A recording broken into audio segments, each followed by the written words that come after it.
اور اگر آپ کسی بھی وقت اللہ میاں آپ کے گناہ کینسل کر سکتا ہے اگر آپ مشرک نہیں ہیں.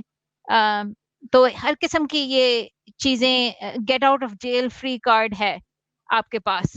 تو یہ انصاف کس قسم کا ہوا؟ انصاف کا مطلب تو ہے کہ جسٹس ہو یا بیلنس ہو, بری چیز کا اچھی چیز سے بیلنس ہو. ایسی کوئی جو چیز نہیں ہو رہی.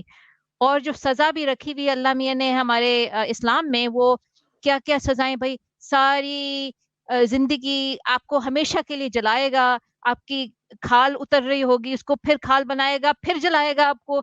کتنی اذیت بتائی ہوئی ہے آپ کو چھوٹی چھوٹی باتوں سے.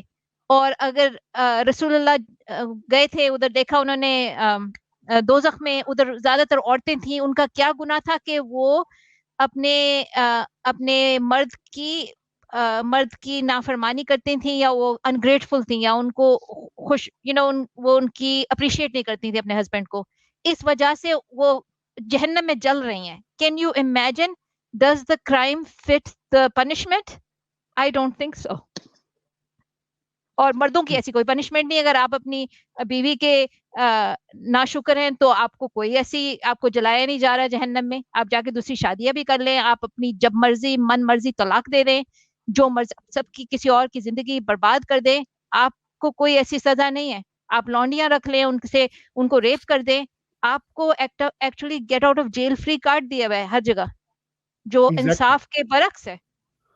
ایگزیکٹلی, بالکل ٹھیک لیکن یہ جو نیم ہے سب انسانوں کے بنائے ہوئے نیم ہیں, اور انسانوں نے اپنے فائدے کے لیے بنائے ہیں. میں تو یہ سمجھتا ہوں. بالکل بالکل. اور اکثر مردوں نے اپنے فائدے کے لیے بنائے ہوئے, جو مرد ان کے جو ٹیسٹ تھے, ان کی خواہشیں تھیں, ان کے جو پیشنز تھے, انہوں نے وہ اس کو الاؤ کیا ہوا ہے, اور باقی سب کے جو پیشن ہے ان کو کنٹرول کرنے کی کوشش کی ہوئی ہے. اپنی خواہشات, اپنی ڈریم کو آخرت بنایا ہوا ہے. ہاں جی, اپنی بے بسی کو آخرت کا نام دے دیا گیا ہے.